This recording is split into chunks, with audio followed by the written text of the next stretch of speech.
Okay, so let's talk about the journey to broker ownership. Because yes, I've been gone for a while because your girl decided to open up her own brokerage. So now I'm a broker owner and I'm still an agent because I still got to work with my clients. But now I'm a broker owner. I officially own Modern Move Agency, and it's been a journey. Nobody told me how difficult it was. All you think is, oh, I get my license and I take a class or whatever, do my broker's license, and I'm good. No. So let's talk about some of the things that people don't tell you when it's time to get your damn broker's license.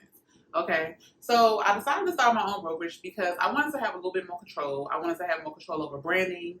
I wanted to have more control over the way, pretty much how I run my business, right? Because when you're an agent, you work under your broker. So even though you are independent and you are 1099 and you do technically own your own business, you still do everything under your broker. And your broker is liable for everything that you do when you're a real estate agent. So I wanted to be a broker. Crazy me want to be responsible for people, okay? But I decided that I'm a good coach, I'm a good trainer, I love mentoring people, and starting my own brokerage was important. So, nobody told me about all the fees that were involved with becoming a broker.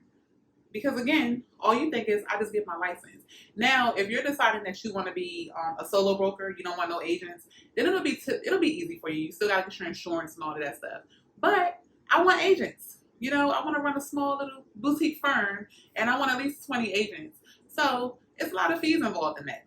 Let's start with the systems. You got to decide what apps you want to use for your agents, from electronic signatures to transaction management, to CRMs. You have to decide which one works. And typically, whichever one works for you is which one you're going to use for your agent.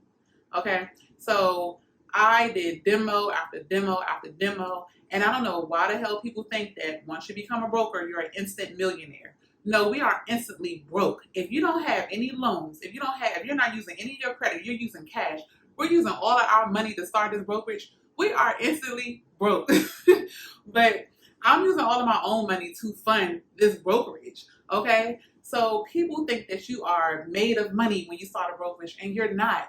People are nickel and diming you for everything. There's so many licenses and certifications you have to get, and you're being nickel and dime for everything. Fees go up because now my website have to be able to host other agents, right? So I got to pay more money for that. My CRM is more expensive because I have to have my CRM to host more agents. So that went up. My Gmail account went up because I have to be able to add more email accounts when I start to get agents, okay? My phone line is going to change because I have to have an office phone. So everything changes once you decide that you want to be a broker and start adding agents. So them damn fees add up. So be prepared to spend a lot of money, especially if you're not taking out any type of business loans. Eventually, I hope to get a business loan to fund my brokerage. But for now, I'm funding everything, and it is very expensive. So that's why I'm still out here working, okay?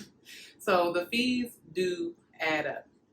Number two, the structure of your business. And I guess like number one was the tools that you're going to use for your agents. But number two is structure. How do you want to structure your business? Are you going to be a flat fee based brokerage? The brokerage, you take a monthly fee from your agents, or are you going to do a split? You have to decide what works for you. Okay? What works for one person might not work for you. And again, you cannot please everybody. So if you're concerned about getting agents, don't worry about it. When I built this brokerage, I built something that I can run on my own. I'm perfectly fine being a Modern Move Agency all by myself. Everybody is not meant to come and work with me, okay? And everybody is not going to be meant to come and work with you. There are hundreds of thousands of brokerages that people can go to. When people come to your brokerage, they're going to come because they like you. Okay, so I didn't build a brokerage I built a brokerage where I could take on agents, but I built the brokerage with me in mind. That way, if I had to be solo for a while, I'm cool with it. So don't worry about people pleasing and trying to please everybody. You want to be a profitable business as well. People get it twisted. They think that we just do this for fun, but at the end of the day, I have to work. I have to make money. And when I build this brokerage, it's a lot of stuff that I'm paying for that I'm not going to be passing on to my agents. I'm going to be covering that cost. So at some point, the brokerage have to be profitable. So make sure that you understand what type of structure you want for your brokerage. And I'm so thankful, and we're going to talk about like having a mentor and stuff, but I'm so thankful for the people that I met during this journey, late in the journey after I had already started and I felt like I was alone on an island by myself. But I'm so thankful for those people because I was able to go over some ideas with them of how I thought I wanted to run. And they pretty much brought me back to reality. And we're going to talk about that. So number 3 would be getting a broker mentor. If somebody has been a broker 3 months longer than you, they have way more information than what you have. Because again, it is no blueprint to becoming a broker. Okay, so you want to find somebody who, and I know it's hard. It's hard to find people that's in your local market because people feel like your competition.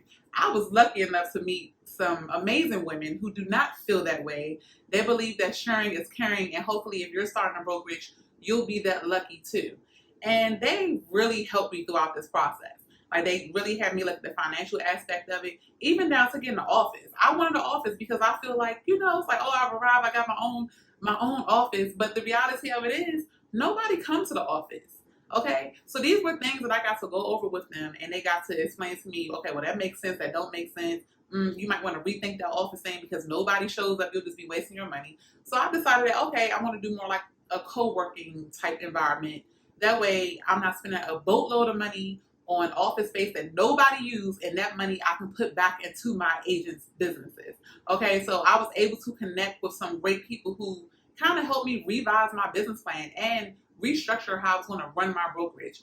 They've been very supportive.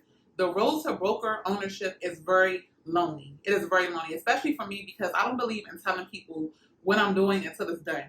So the road to that is very lonely, and once you get your license, it's still lonely because you don't know who to talk to. So if you can meet somebody, connect with somebody who's been doing this much longer than you, do it. It's going to change your life, okay? Number 4 is creating a company culture. That is very important because you want to like the agents that you're hiring. A lot of brokerages, once you get your real estate license, you got 2,000 people calling you a day like, hey, come to my company, I'm doing this training, whatever. A lot of times they're recruiting for numbers. I decided that I'm not recruiting for numbers. I don't care what your production is. I care about the type of person you are, the type of agent you are. I'm sold 100 million in sales last year.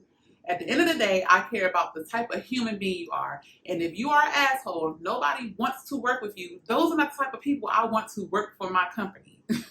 So you have to create your company culture. What type of agents do you want around you? What type of agents are you going to hire? So we got 1, 2, 3. So those were the biggest things that I did not consider when getting my brokerage. If you have any questions about becoming a broker or you're interested in your real estate license, please use the link in the description below.